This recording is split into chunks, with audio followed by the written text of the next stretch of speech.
Yesterday, on our monthly cybersecurity webinar, we featured discussions with several Nevada law firms on various policies and plans recommended by the American Bar Association. And throughout the presentation, we received many questions and identified some noteworthy legal tech insights that we're eager to share. So in today's iTNet Tech Update, we're going to explore some of those questions, aiming to offer valuable insights for legal businesses seeking to optimize their operations within a secure and efficient tech environment.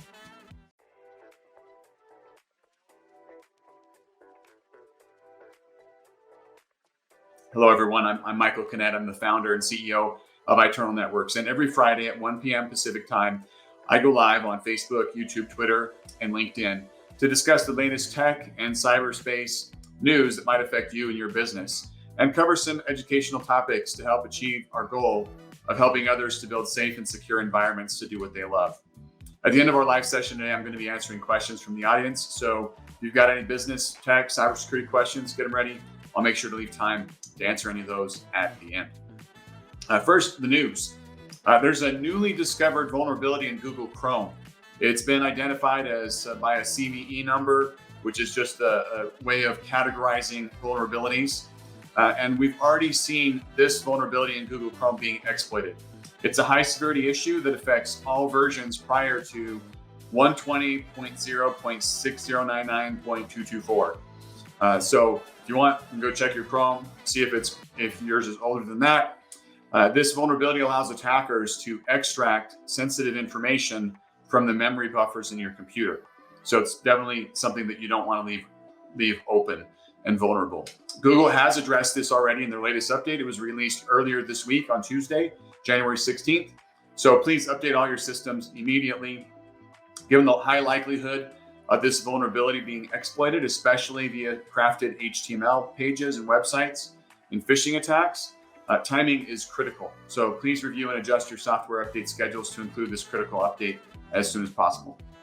Also, the Cybersecurity and Infrastructure Security Agency, CISA, has issued an emergency directive to federal agencies, urging them to take immediate action to address some other zero-day vulnerabilities that have been found in Avanti's Pulse Connect Secure VPN. The directive requires federal agencies to either disconnect or update the affected devices within a specified time frame and to report their progress to CISA. This measure is aimed at mitigating the risk of potential breaches and unauthorized access to federal networks through the exploitation of those vulnerabilities. If your organization uses the Avanti Connect Secure VPN, you should follow CISA's recommendations as well, either disconnect or update to mitigate against those risks and to protect yourself from that vulnerability. Another item in the news, the Federal Trade Commission, or FTC, has added a new data broker to its list of companies prohibited from selling consumers' location information without their consent. The recently banned company, Furry Paws, operated an app marketed to pet owners, but they also collected and sold users' location data to third-party entities. The FTC's action comes as part of its ongoing crackdown on data brokers who engage in deceptive practices and misuse consumers' personal information. This latest move highlights the agency's commitment to protect individuals' privacy and ensure that companies handle consumers' data responsibly. So good job, FTC, for cracking down on that. We definitely all appreciate that. All right, now for our discussion. So this is some of these questions came from some of our audience yesterday on our webinar. We were talking about cybersecurity and risks associated with law firms here in the state of Nevada. So I'm going to start off as we go through these questions. I'm just going to say what the question is, and then give some insights and some answers to that. So this question was asked: if tech is constantly evolving, how can I keep up with technology, specifically legal technology? That's a great question. That's something that anybody in the tech industry struggles with at times, right? The rapid pace of technology, especially legal technology as well, poses a common challenge. To stay informed, there's some daily resources that we recommend. Bob Ambrogi's Law Sites blog, it's a go-to for legal tech updates. The Attorney at Work blog offers daily tips, including many related to technology. Additionally, there's lots of legal tech podcasts on platforms like Legal Talk Network that can turn your daily commute into an educational opportunity. Also, don't overlook continuing legal education opportunities and seek recommendations from colleagues for engaging speakers to be invited to those type of events. Next question, is it really safe to move my law firm data to the cloud, and is it ethical? I love this question. We talked about this yesterday at the end of our webinar. So in the era of digital transformation that we're in, the question of data security is really a big issue, right? It looms large for law firms that are considering moving to the cloud, right?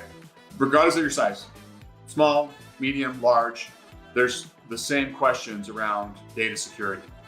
Cybersecurity experts emphasize that the cloud can often safeguard your data more effectively than an on-site server. This is for a lot of different reasons. However, even with saying that the cloud can often safeguard it more effectively, there's still some ethical considerations that come into play.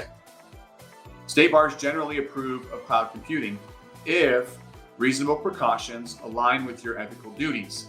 Key questions to address include data storage, encryption, provider reliability, legal ethics familiarity, and contingency plans for scenarios like the cloud provider going bankrupt or needing to change providers. It's also critical that you follow any of those cloud providers' recommended best practices for securing their service, and if needed, involve a technology and security expert to configure them. Most cloud solutions, Microsoft 365, Google Workplace, have security built into them, but many of it is disabled by default, and you have to configure it properly. So just be aware of that. Just buying an app and using it doesn't mean you've done your ethical due diligence to secure and protect that data. Next question, what is the most common cause of data breaches and who is behind them? That is a great question. Most common cause of data breaches, I talk about this all the time. This goes for law firms as well as most other organizations in the United States. The top is phishing and social engineering and those type of attacks. It's the attacks where the threat actors try to deceive individuals to obtain sensitive information, such as passwords, financial details, access to critical systems. Phishing attacks and social engineering attacks through emails, text message, phone calls, social media. This is probably it's the most prevalent tactic that these actors use. Second to that would be weak passwords. If you're not using a password manager, contact me. I will help you get set up on a password manager. You need to use a password manager. Using weak passwords or easily guessable passwords make it so much easier for these criminals to gain unauthorized access to your systems and to accounts. And so we want to make their job as hard as possible so that they don't find you an easy target. The third thing that we see is malware and other types of ransomware. These most commonly get deployed through the way that I just talked about, right? Weak passwords and phishing, social engineering, those type of attacks. Once inside and they deploy the malware, then they can compromise your data security, hold a hostage, encrypt it, do various other things. Insider threats is another one that you'll hear talked about. Insider threats involve employees, contractors, or partners with authorized access to sensitive information who misuse or exploit it, whether intentionally or inadvertently. This could include sharing, leaking, or selling data or accidentally disclosing it due to negligence. And then the last one I just want to mention is third-party vulnerabilities. So organizations, often work with third-party vendors. I would say in today's day and age, everybody works with third-party vendors. You use software, you use different things. Cloud vendors we just talked about, IT partners and providers, right? Different vendors and systems that may have access to your systems and data. If those external entities have weak security measures or they fall victim to a breach themselves, it can then compromise your organization's security. So one other thing to keep in mind. And a lot of other questions around this, like who is the one that's initiating these attacks? Most of them are overseas. A high percentage of them are overseas. There are some U.S.-based hacker organizations, but for the most part, they're overseas.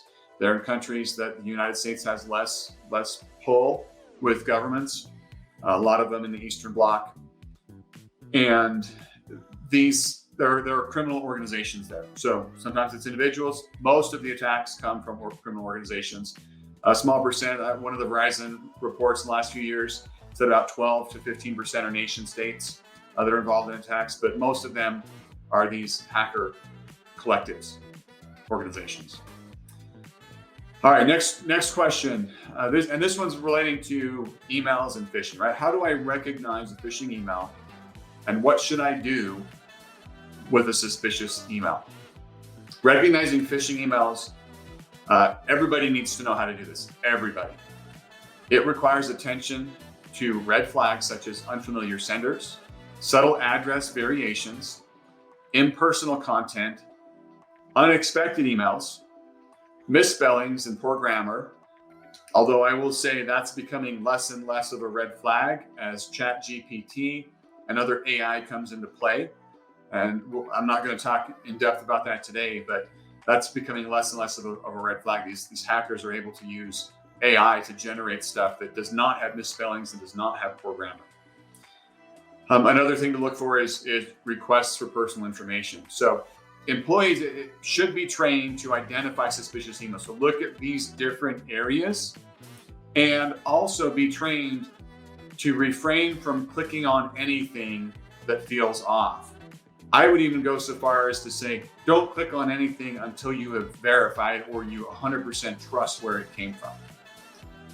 Establishing a reporting mechanism in your organization to be able to report to IT or your cybersecurity team is also crucial for swift response. Every organization could have a different policy. It may be that there's a button in your Outlook that you click to report something. It may be that you forward it. It may be a link at the top in the header of the email. But work with your IT cybersecurity team to determine what that policy is for reporting it. If you are going to forward it, I will say this, if you don't have a mechanism in place, forward it to your IT department, your IT provider, but forward it as an attachment. Don't just forward the email, because if it is, there's a decent chance that their security is going to block it and they're never even going to see it to report back. It also won't contain all the information they're going to need to research it. So open a new email, drag that existing email that you're questioning as an attachment on the email, and then send that to your IT team. That will allow them to look at the headers and the back information of that email to determine where it came from, how it was routed, and better determine if it is a nefarious email that you want to then delete and dispose of. All right, also talking about email, is it safe to open emails as long as I don't click on a link or attachment? This is a tricky one. Generally, accessing emails through a browser is safe, especially with popular clients. They have some built-in safeguards, right? If you're using Gmail, if you're using Outlook online, if you're using the Outlook desktop app, by default, they do not load any of the HTML code. So they don't load images. You may get emails and you look and you see like, it just doesn't look right. And then you have to click a banner that says, display images or allow content. Once you click that's where it gets dangerous. So opening an email and looking at it in your in your browser, your email app, typically is safe. As soon as you click that allow content or display images, things are loaded in the background on that app that you're using and onto your computer. So don't click on that if the email is suspicious, because that could then sideload or backload, malware and things that you don't want running, right? You don't want to give access to. So generally it's safe. Just make sure you're not loading that in. Just like anything with phishing, right? Vigilance is crucial. Be as cautious as you can when dealing with suspicious emails. Definitely don't click on any links, click on any attachments. Don't click on any of those, especially, unless you verified and know where it came from and we're expecting it. Technology does provide security measures, but staying alert the changes and being cautious with unexpected emails really is the most important step that you can take. All right, next question. What should I do when I get an email with wiring instructions from a client or one of the law firm partners? This is an important one. It's critical that your organization implement a verification process and a written policy when dealing with instructions received via email for anything sensitive, especially fund transfers, wire transfers, or sharing confidential data. Some of the options that might be included in your policy is requiring direct communication with the sender, either in person or via a known phone number. Something that's not included in the email. What you don't want is you don't want to say, oh, well, just call me. Then you get an email that says, hey, transfer these funds, call me to confirm, and they provide a phone number. If that phone number is not a phone number that you already know about and trust, all you're going to do is call and that threat actor, that criminal is going to say, yeah, go ahead and send it. We want the money. So just be aware. Make sure that it's something not in the email. There needs to be an external mechanism for verifying that's not provided in the email that is in question. This cautious approach extends to requests for W-2 information, especially during peak times like tax season, to avoid falling victim to some of those scams. All right, moving on to cell phones and smartphones, right? What is the security software you recommend for smartphones? All smartphones, including iPhones, I know a lot of Apple people think that they're protected because they're buying Apple. That's not always true. While there are less attacks on Apple products, they are still just as vulnerable to a lot of things. Last year, we talked about a whole bunch of zero-day attacks on iPhones and iPads. So all smartphones, including Apple products, can benefit from additional security software. We use and we recommend Sophos. There are other security companies that provide mobile security apps that offer standalone installations for mobile devices that integrate with their desktop security suites, ensuring that you kind of have a comprehensive monitoring across devices. You want that to be able to report back into your IT team and your security team if a threat is detected so that they can respond accordingly. A proactive approach to smartphone security helps to align with overall cybersecurity best practices as well. All right, that's it for the questions that came out of yesterday and that others have asked in the previous weeks. If you have any questions, in addition to that, please let us know. Post them in the comments. I'll have some time here in a few minutes to answer them, or we can cover them on next week. In the dynamic landscape of legal technology and cybersecurity, staying informed and adopting proactive measures is key to ensuring the safety and efficiency of law firm operations. Like I said, if you have any other questions or need some legal technology experts to help you, we'd love to help. We'd love to answer these. We'd love to help you with building your policies and plans to make sure that your law firm, your organization is as cyber resilient as possible. You can message us at any time, book a one-on-one, or you can sign up to attend our next webinar. We've got a free webinar. We're going to be talking more about cybersecurity training and planning specific to law firms. It's going to be February 15th at 1 p.m. Pacific time. And we're going to be talking about the number one threats, your firm, your data, your client's data, and we're going to provide some actionable steps that you can take to help mitigate and identify those risks. This free training session is your opportunity to fortify your business and really help to build a foundation for a more secure digital future for you and your organization. Link below, you can click to register on, and we'll post it in the comments in the chat as well. Let's see if there's any questions that have come up or comments from our live audience. I don't see anything in the feed. Thanks for joining us today. Hopefully the answers to these questions have helped you. If you do have any other questions or comments, contact me, direct message, call our office, email the team, visit our website, iTNet.works. You can find us in lots of different places. Hope to hear from you soon. Have a wonderful weekend, and we'll talk to you more next week. Thanks.